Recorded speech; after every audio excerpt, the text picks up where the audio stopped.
목마른 심령 위에 은혜의 담비가 넘치게 하여 주시고 성령의 폭포수가 흘러넘치는 역사가 나게 하시고 이 말씀으로 한 주도 주님 안에서 행복하고 기쁘고 즐거운 승리하는 한 주로 살아가게 하여 주시옵소서. 예수님의 이름으로 기도합나이다. 아멘. 또 건지실 것이며라는 제목으로 말씀을 전하겠습니다. 최근에 영화 한 편이 1000만을 돌파했습니다. 왕사남이라는 영화입니다. 왕과 사는 남자입니다. 근래 와서 최근 몇 년 동안 영화가 히트를 치는 그런 영화들이 별로 없었습니다. 그래서 영화관들이 문을 닫는 영화관들이 생겨나고 그렇습니다. 물론 사람들로부터 관심을 일으킬 만한 그런 영화가 없기도 하겠지만 요즘은 넷플릭스라는 이런 게 잘 되어 있어가지고 집에서 너무 좋은 영화를 많이 보고 있습니다. 그렇기 때문에 영화관에 장사가 잘 되어지지 않는 이유도 있습니다. 그러나 이번에 왕과 사는 남자가 오랜만에 히트를 치면서 1000만을 찍었고 1200, 1300을 달리고 있습니다.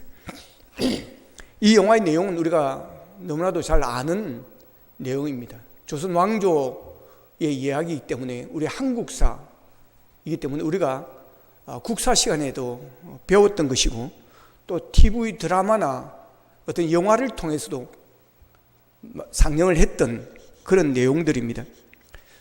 세종대왕을 이어서 세종대왕의 큰아들 문종이 왕이 되어집니다.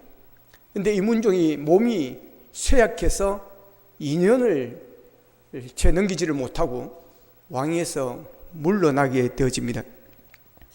그러면서 이제 문종의 아들이 왕위를 올라가게 되어져야 하는데 이 아버지가 문종이 30대 중반에 죽게 되어지기 때문에 나이가 아들이 어릴 수밖에 없습니다. 그래서 12살에 왕위에 오르게 되어지는 겁니다.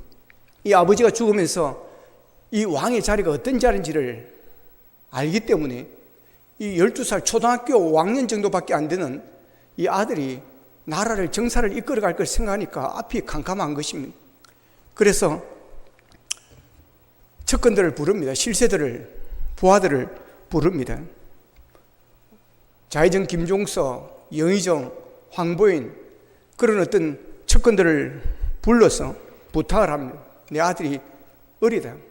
어떻게 정사를 절해 가겠느냐. 너희들이 도와줘야 된다. 신신당부를 하고 숨을 거둡니다. 그 명령을 들은 그 사람들을 왕의 명령을 들은 사람이라 하여 고명대신이라고 이렇게 부릅니다. 이들은 정말 아버지 문종이 죽고 나서 이 어린 아들을 자식처럼 아끼며 받들었습니다. 왕이 사람을 세울 때 인사를 할 때 인사 대기자 명단을 올립니다. 그러면 왕이 거기에다 짐을 찍습니다. 이것을 낙점한다라고 이렇게 말합니다. 그런데 12살짜리 초등학교 다니는 이 아이가 뭘 알겠습니까? 누구를 알겠습니까? 그러니 이 김종서가, 자의정 김종서가 인사 대기자 명단을 올릴 때 황색 물감으로 희미하게 표시를 해주는 겁니다. 그러면 이 단종은 거기에 낙점을 해서 군수로, 장관으로 자리를 주게 되어지는 것입니다. 그런데 이 단종 왕의 삼촌이었던 수양대군이 이것을 보고 되게 불쾌해하는 것입니다. 이것들이 나라를, 정사를 다 움직인다. 국정을 농단한다. 이 어린 단종을 도와주겠다 하면서 자기들이 왕권 강화의 뜻을 오히려 거슬리고 있다라고 생각을 하면서 해서는 안 될 짓을 하게 되어지는 것입니다. 그래서 자의정 김종서를 철퇴로 쳐 죽이게 되어집니다. 이어서 황보인 등 실세들을 다 죽입니다. 그 다음은 누가 죽을 것인지를 아는 겁니다. 그러니까 이 단종은 겁이 나는 것입니다. 다음은 내 차례라는 것을 아는 것입니다. 그래서 스스로 삼촌이 왕이 되어 주십시오. 이 자리를 삼촌이 차지하고 정사를 따라서 주십시오. 그러면서 물러나게 되어집니다. 이게 계유정난이라고 그렇게 부릅니다. 그래서 수양대군이 왕의 자를 찬탈하고 세조가 되고 단종은 상황에서 노상군으로 격화시키어서 강원도 영월로 유배를 보내게 되어집니다. 그런데 고명대사들 그리고 단종을 모셨던 성삼문 박평년을 비롯해서 신하들이 수양대군이 왕이 된 것은 이것은 잘못된 것이다. 우리의 왕은 단종이시다. 그러니 우리가 난을 일으켜 다시 단종을 복귀시키겠다는 그런 계획을 세우고 군사훈련을 시킵니다.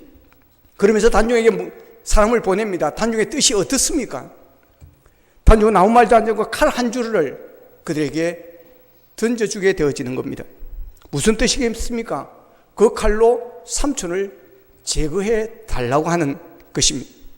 그런데 그 비밀이 수양대군의 귀에 들어갔습니다. 비밀이 탄로가 나버렸습니다. 그러기에 수양대군은, 세조는 그 계획을 계획했던 핵심 세력들을 다 죽여버리게 됩니다. 그때 성삼문 박평년을 비롯한 6명이 죽습니다. 그들을 사육신이라고 이렇게 부르는 겁니다. 그리고 수양대군이 세우가 분노하면서 조카 문종이 감히 그들에게 칼을 보냈어? 이 녀석 어리다고 봐주었더니 위험한 인물이구만. 나는 이제 나이가 늙어가지만 쟤는 이제 청년이 되어지고 성장할 터이니 위험한 인물이구나. 그래서 단종을 죽이게 되어지는 것입니다. 보십시오. 어린 단종이 유배를 가서 조용히 지내다가 사육신을 비롯한 사람들이 다시 왕위를 찾아드리겠다고 하자 그렇게 겁이 많았던 이 단종이 그들을 믿고 그들에게 동조했다가 결국 죽음으로 막을 내리게 됩니다. 무슨 말입니까? 왕의 자리를 삼촌에게 뺏기고 유배한 단종이었지만 신하들이 그를 건져낼 희망이라고 생각하고 그렇게 겁 많은 단종이었지만 희망을 가지고 칼을 그들에게 주었던 것입니다. 단종은 유배지에서 결국 견뎌내지를 못합니다. 그렇게 단종은 생을 비극으로 끝나고 마는 것입니다. 단종이 의지한 희망의 줄은 썩은 동아줄이었습니다. 그렇습니다. 희망이 중요합니다. 무엇이 희망이냐가 중요한 것입니다. 내가 어떤 공경에 빠질 때라도, 내가 어떤 어려움을 당할지라도, 내가 사망의 엄청난 골짜기를 다닐지라도 나를 구해줄 수가 있는 자가 있을 때 그는 희망을 가지게 되어지는 것입니다. 희망은 힘입니다. 희망은 꿈입니다. 희망은 능력입니다. 희망이 있으면 절대로 절망하지 않습니다. 희망이 있으면 지금의 환난과 고통을 이겨내며 극복하며 때를 기다리는 것입니다. 오늘 보면서 바울은 엄청난 환난을 당하였지만 희망을 노래하고 있습니다. 본문 8절 9절을 같이 한번 읽겠습니다. 8절 9절입니다. 시작.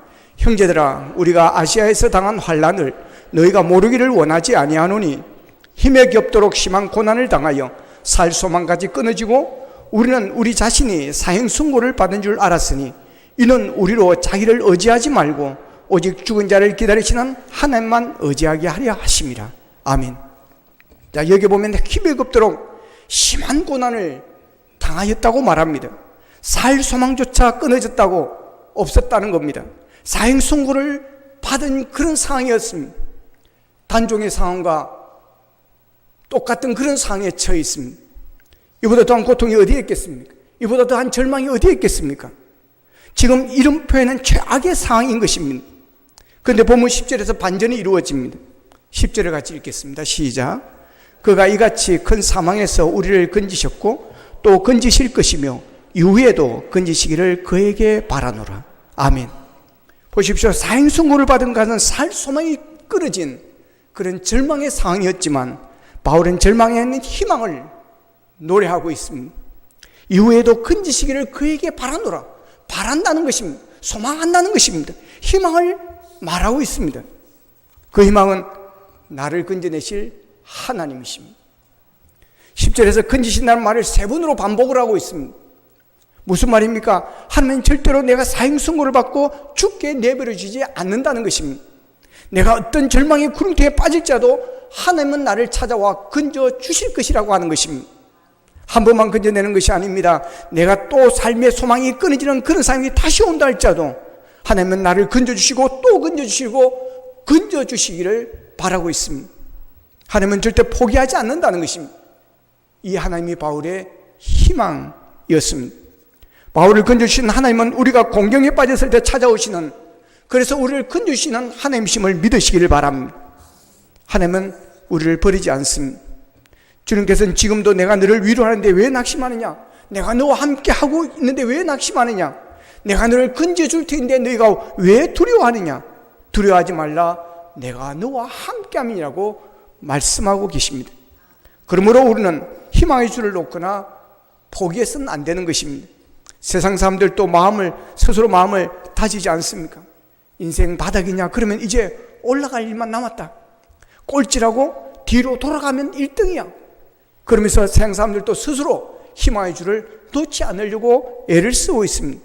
그렇다면 하나님의 자녀된 우리는 바울처럼 심한 고난을 당하여 살 소망까지 끊어지고 사형선고를 받은 것 같을지라도 희망의 끈을 놓았어야 되겠습니까?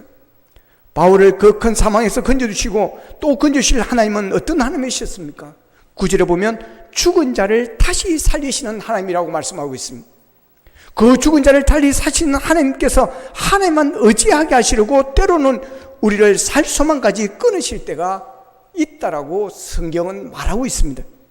많은 경우 절망한 그리스도인들로 하여금 자기라는 우상을 내려놓게 하시는 하나님의 특단의 교육의 방책이기도 합니다. 내가 아니라 하나님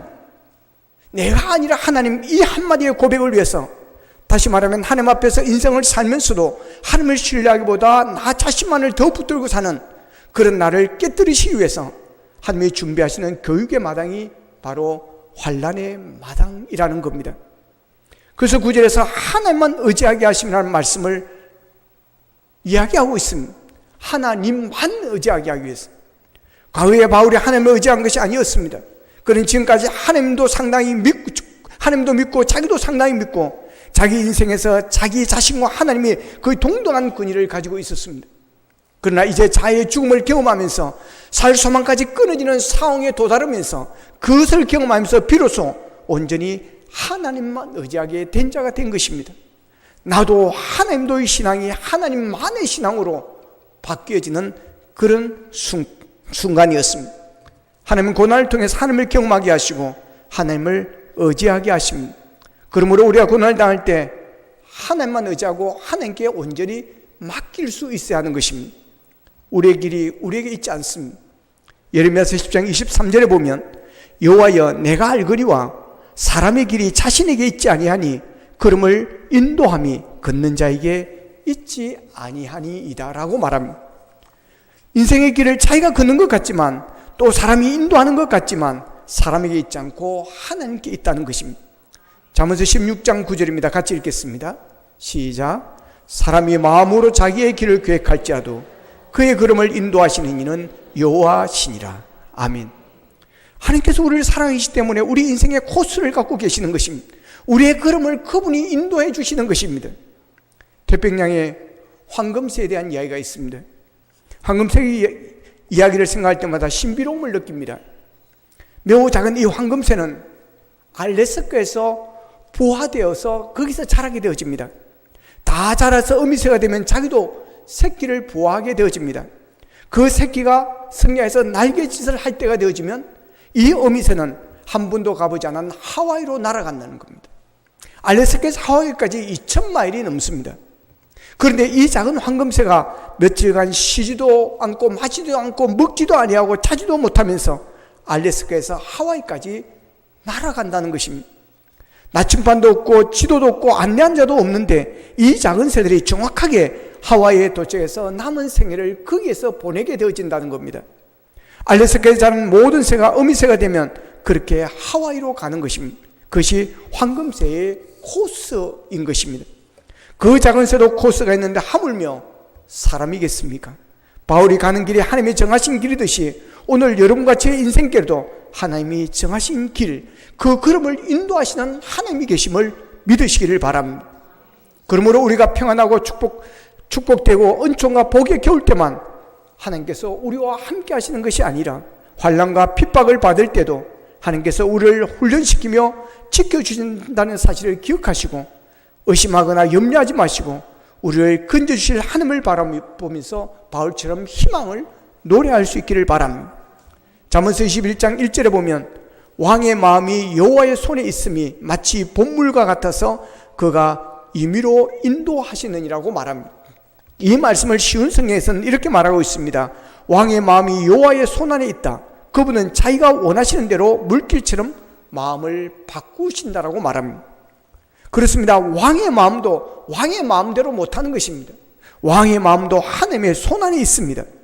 왕의 마음도 하나님께서 물줄기를 바꾸듯이 인도하시는 것처럼 우리를 죽이려 하는 원수들도 자기들의 마음대로 하지를 못한다는 것입니다. 그들도 하나님의 손에 있기 때문입니다. 그 하나님은 전능하신 분이십니다.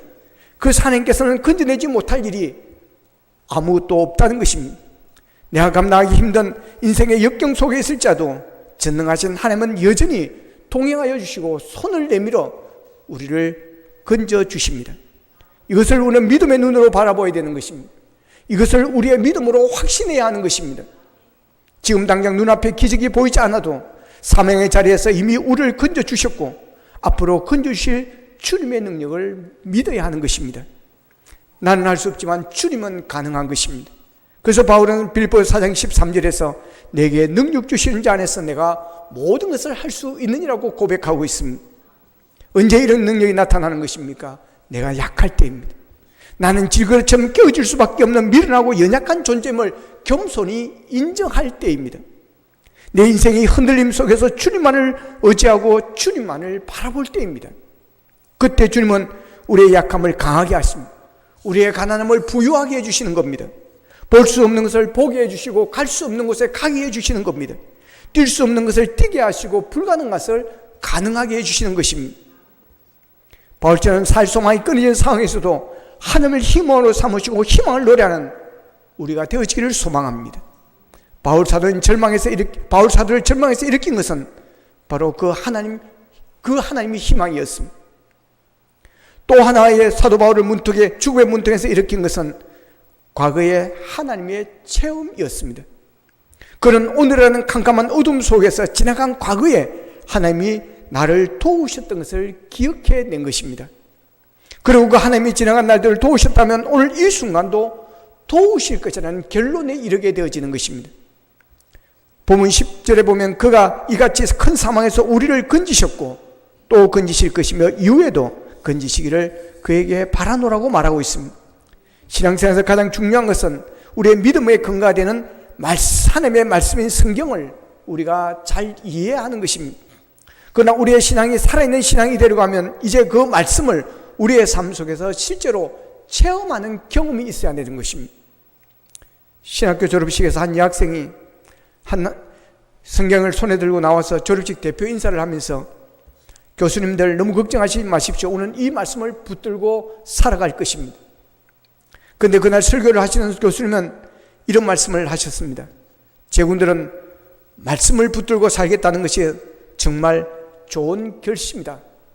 그러나 제군들이 진정한 승리를 경험하기 위해서는 제군들이 말씀을 붙드는 것이나 이 말씀이 제군들을 붙들어 주시는 것을 경험해야 할 것이다. 그때 제군들은 정말 하나님의 사람으로 승리하게 될 것이다 라고 말합니다. 그렇습니다. 지나간 날 말씀이 나를 붙들고 그 말씀으로 고난에서 벗어난 경험이 있는 사람은 결코 오늘의 환난에서 절망하지 않을 것입니다. 프랑스의 시인 길라움 아폴리네르가 이렇게 고백합니다. 벼랑 끝으로 오세요. 싫어요. 떨어질 거예요. 벼랑 끝으로 오세요. 싫어요. 떨어질 거예요. 그들은 벼랑 끝까지 갔다. 그가 미뤘고 그들은 날았다. 그러니까 벼랑 끝에서 날 수 있는 날개를 발견했다는 것입니다. 그동안 몰랐던 날 수 있는 힘을 벼랑 끝에서 체험하게 되었다는 것입니다. 이 시는 우리에게 영적인 교훈을 줍니다. 세상 사람들은 벼랑 끝에 서면 끝이라고 생각하지만 하나님을 믿는, 하나님을 의지하는 하나님의 백성들에게는 벼랑 끝이 하나님을 경험하는 자리가 되어진다는 겁니다. 그러므로 우리는 절망의 자리에 살 소망이 끊어지고 우리의 자신이 사형선고를 받은 같은 상황이 하나님께서 나를 찾아와 나를 건져주심을 경험하는 자리가 될 것이라는 것을 잊지 마시기를 바랍니다. 그러기에 우리는 그런 고난과 환난의 자리는 절망의 자리가 아니라 하나님을 경험하는 자리가 될 것을 믿고 우리는 그 상황에서라도 있어도 희망을 우리는 노래할 수 있어야 하는 것입니다. 왜냐하면 과거에도 나를 건져주신 하나님이 또 나를 건지실 것을 믿기 때문인 것입니다. 어제나 오늘나 동일하신 하나님이 어제 내 기도를 응답하시고 어제 약속의 말씀을 건지시니가 오늘 또 그 기도를 응답하시고 오늘 또 약속의 말씀으로 우리를 지켜주실 것을 믿기 때문입니다. 그래서 신앙생활에서 이 체험이라는 게 아주 중요합니다. 우리의 체험은 항상 말씀의 근거에서 이루어져야 되지만 신앙의 동력성은 바로 이런 체험에서 나온다는 것입니다. 그래서 성경은 너희는 하나님의 신실하심을 선하심을 맛보아 알지어다 그랬습니다. 절망을 이기는 희망의 근거는 하나님의 은혜를 체험하고 하나님의 손길을 체험하는 것입니다.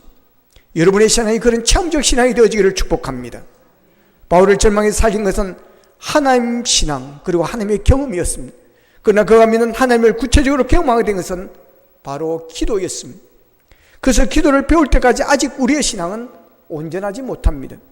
종은 울릴 때까지 종이 아니고 노래는 노래할 때까지 노래가 아니고 사랑은 사랑할 때까지 사랑이 아니라는 말이 있습니다. 그런데 믿음은 기도할 때까지는 믿음이 아닌 것입니다. 기도가 우리의 믿음을 경험하게 하는 현장이기 때문입니다. 그래서 바울은 절망을 거부하고 절망의 자리에서 하나님을 붙들고 일어서면서 이 편지를 읽는 고린도 교인들에게 기도를 부탁하고 있습니다. 11절에 보면 너희도 우리를 위하여 간구함으로 도우라 그럽니다. 바울은 자신을 위해서 기도해 달라고 기도로 도와달라고 부탁하고 있습니다. 바울은 기도의 힘이 얼마나 큰지를 알기 때문입니다. 그래서 기도의 도움을 요청하고 있습니다. 오늘 본문 11절에서 간구함으로 도우라고 했는데 여기에 간구함으로 이것은 헬라어로 데시스입니다. 이것은 개인적으로 공공함을 느끼고 단언하는 것을 이야기하는 겁니다.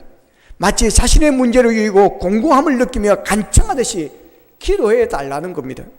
남을 위한 기도라도 자신의 필요처럼 여기고 간구하는 것이 중보기도의 바른 모습입니다. 중보기도는 신비로운 능력을 가지고 있습니다. 중보도 기도를 통해서 하나님은 놀랍게 역사를 하십니다. 1940년 9월 15일 영국이 독일과의 전투에서 위대한 승리를 거두는 날입니다. 독일군 폭격기들이 엄청난 기세로 영국을 공격하러 왔습니다. 당시 폭격기가 없던 영국은 속수무책으로 당할 수밖에 없는 상황이었습니다. 그런데 이유 없이 독일군 폭격기들이 돌아갔습니다. 당시 공군 전투부대 사령관 다우닝은 이렇게 고백합니다. 이 사건은 달리 설명할 길이 없습니다. 하나님의 개입으로 역사의 흐름을 바꿔놓으신 엄청난 사건입니다라고 그렇게 고백을 합니다. 또 하나의 고백은 노만 그룹의 탁월한 중보기도의 사람들이라는 책에 나옵니다. 이 기적은 리즈 하월제의 중보기도 이야기입니다. 독일 폭격기들이 쳐들어왔을 때 리즈 하월제는 목숨을 걸고 부르짖어 민족을 위해서 기도했다는 겁니다. 하월제는 웨일즈 성경대학교 학장이었습니다. 독일군이 쳐들어올 것이라는 소식을 듣고 매일 아침에 1시간, 점심에 1시간, 저녁에 7시부터 12시까지 중보기도를 했습니다. 공격이 절정에 달할 때 그는 금식하며 기도하였습니다. 독일군이 물러가기 직전 기도회에서 하월제는 기도자들에게 이렇게 말했다고 합니다. 독일이 공격하니까 불안합니까? 우리는 공습에서 구원받을 것을 확실히 믿어야 합니다. 나치 속의 역사는 마귀의 세력을 꼭 멸망받을 것입니다. 고귀한 생명을 보호하시려고 하나님이 개입하실 것입니다 라고 외쳤습니다. 그런데 놀라운 것은 그가 기도하는 중에 독일군이 물러갔더라는 겁니다. 리즈 하월제는 중보기도의 사람이었습니다. 그가 성화되면서 제일 먼저 시작한 것은 깊은 기도였습니다. 중보기도는 하나님의 역사를 이끌어내는 열쇠입니다. 뿐만 아니라 중보기도는 성도 간의 교제를 증진시키는 원동력이 되어지는 것입니다. 그러므로 바울은 기도를 통해 나를 도우라고 말씀하셨습니다. 우리는 돕는 자로 살아가야 됩니다. 약한 자를 도와야 하는 것입니다. 오늘 본문 11절에 보면 너희도 우리를 위하여 간구함으로 도우라. 이는 우리가 많은 사람의 기도로 얻은 은사들로 말미암아 많은 사람이 우리를 위하여 감사하게 하려 함이라고 말합니다.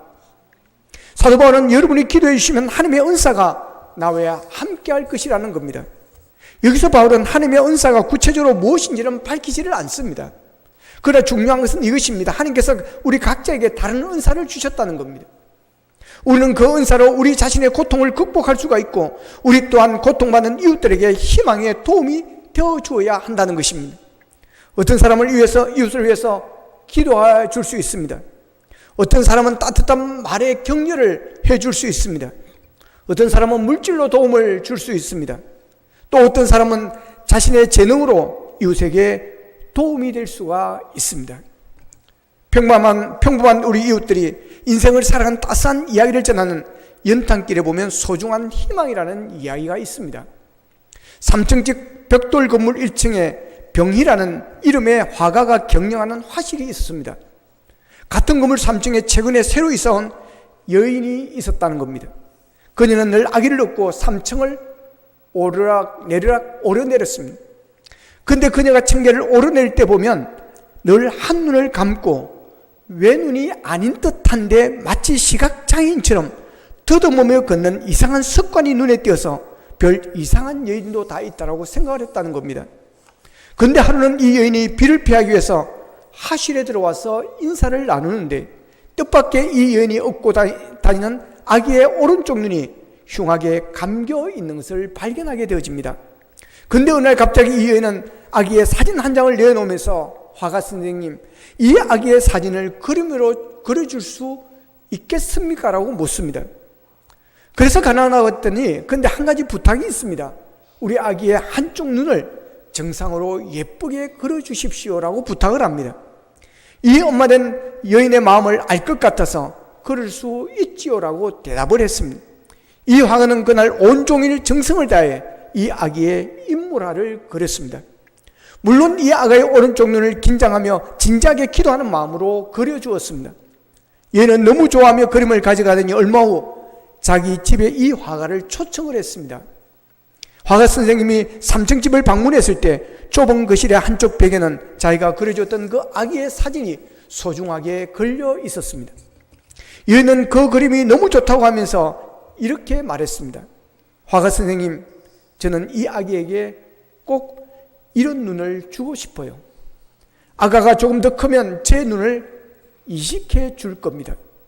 그러면 우리 아가도 예쁜 눈을 가지게 되겠죠. 그래서 저는 지금부터 한쪽 눈으로 사는 연습을 하고 있습니다. 한쪽 눈으로 밥 먹고 한쪽 눈으로 계단을 오르내리고 한쪽 눈으로 길을 걷고요. 그래도 저는 얼마나 기쁜지 모릅니다. 그 순간 비로소 화가 난 이 여인이 한쪽 눈을 감고 다닌 이유를 알게 되었습니다. 그리고 또 알게 된 것이 있습니다. 이 엄마는 자신의 눈으로 아기의 희망이 되고 싶어 한다는 것을, 그리고 또한 이날 화가 선생님은 난생 처음으로 자기의 그림이 이 여인과 아기에게 희망이 되어주는 기적을 그는 볼 수가 있었습니다. 그렇습니다. 오늘 우리 주변에 우리 이웃에 이런 희망이 되어주는 마음들이 존재하는 한 절망은 없습니다. 우리가 이런 사랑을 나누고 경험하는 순간 우리의 절망은 새로운 희망이 시작되어질 것입니다. 성경은 사단을 파괴자라고 묘사합니다. 사단의 일은 희망을 파괴하고 희망을 빼앗아가기 때문입니다. 그러나 우리가 예수님을 영접하는 순간 우리는 희망을 영접한 것입니다. 사도 바울은 로마서 5장 5절에서 이렇게 말합니다. 소망이 우리를 부끄럽게 하지 아니하면 우리에게 주신 성령으로 말미암아 하나님의 사랑이 우리의 마음에 부음바 됨이라고 말합니다. 그러므로 희망이 필요한 사람마다 십자가 앞에 서야 하는 것입니다. 왜냐하면 이 십자가에서 주님은 우리의 절망을 희망으로 바꾸어 주셨기 때문입니다. 죽음은 최후의 절망입니다. 그러나 예수님께서 우리의 죄를 짊어지시고 죽음을 대신하여 죽으셨을 때 우리의 절망도 거기에서 죽었습니다. 그리고 주님께서 죽음을 이기시고 죽음에서 다시 살아나실 때 우리의 희망이, 영원한 희망이 다시 태어나게 된 것입니다. 그의 죽음이 우리의 희망의 시작이 되었습니다. 그러므로 이 복음의 비밀을 아는 자들에게 절망은 결코 끝이 아닙니다. 절망은 희망의 시작입니다. 기도하겠습니다. 말씀부터 우리 함께 기도하기를 원합니다. 하나님, 사도 바울의 믿음을 주시기를 원합니다. 절망의 골짜기에 떨어졌지만 살아갈 소망까지 끊어진, 살아갈 소망까지 다 없어져 버린 고통의 순간이었습니다. 사망의 선고를 받은 것 같은 죽음의 골짜기에 그는 머물러 있었습니다. 그러나 그는 절망하지 않았음. 그는 포기하지 않았음.